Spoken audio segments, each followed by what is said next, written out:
intenção de voto no país todo, é no estado de São Paulo, que é o estado mais populoso do Brasil. São Paulo tem 30 milhões de eleitores. Pega isso e compara com o total de eleitores no Brasil para você ver o peso de São Paulo nisso. Muito bem, então a pesquisa foi feita só em São Paulo, embora faça perguntas sobre a presidência da República, os candidatos e tudo. E essa pesquisa assinala um empate em São Paulo, no primeiro e no segundo turno, entre Lula e Flávio, o que é uma boa notícia para Lula. Se o Lula pudesse, ele ia dormir hoje, só acordava se ele tivesse a garantia de que no dia da eleição os paulistas estariam dando 35% dos votos para ele e 35% dos votos para o Flávio.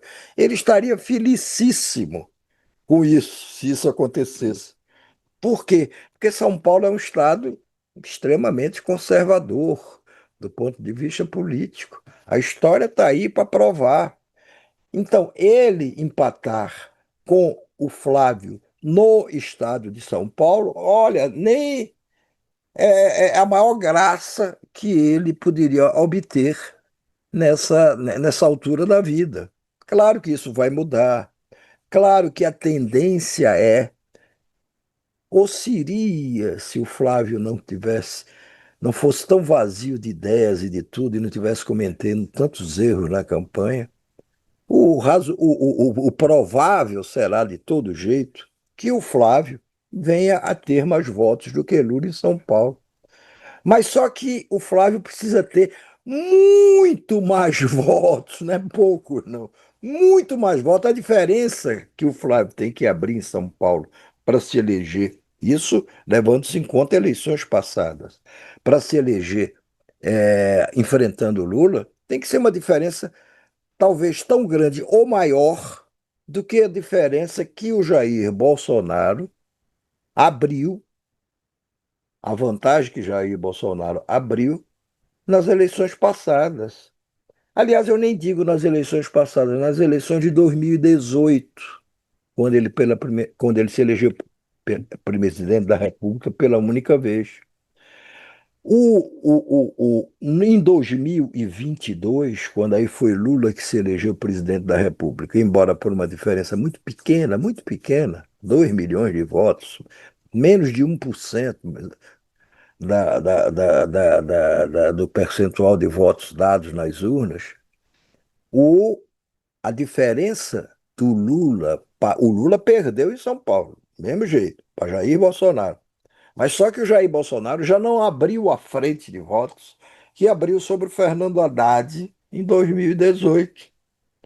Por isso que o Haddad foi escalado pelo Lula para ser novamente candidato ao governo de São Paulo. Claro que o Haddad quer ganhar a eleição. Claro que o Lula gostaria que o Haddad se elegesse governador de São Paulo. Mas o Haddad está lá principalmente para atuar, para dar um jeito de que o desempenho de Lula lá em São Paulo não seja tão desastroso.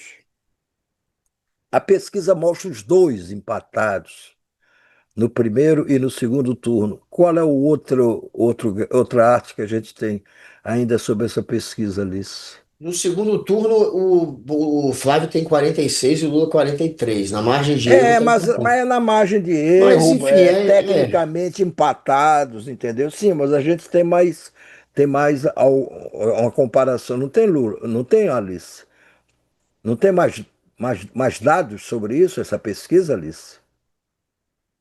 Olha aí, tá espontâneo. Aí veja, essa é interessante. Essa é uma pergunta diferente. A anterior é uma pergunta de pesquisa estimulada. Você apresenta o nome dos candidatos e as pessoas escolhem.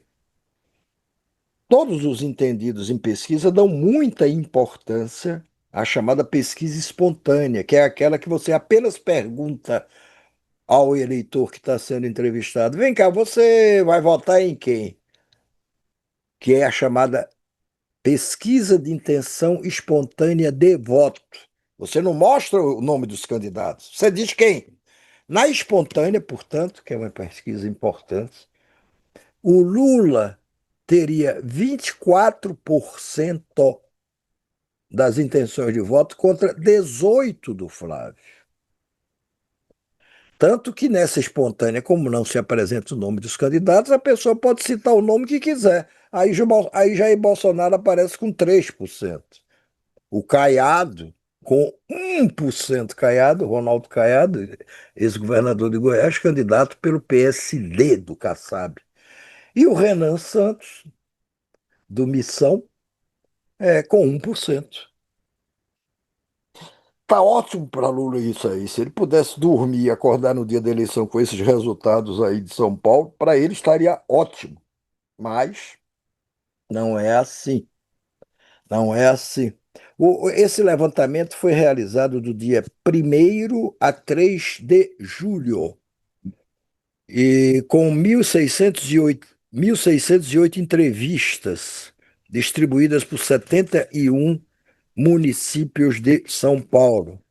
Agora, teve também uma outra pesquisa, Guga, que foi divulgada hoje.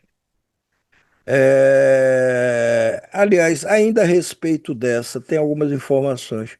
Metade dos paulistas, 51% diz que não votaria em Lula de jeito nenhum. Isso mede a rejeição de Lula.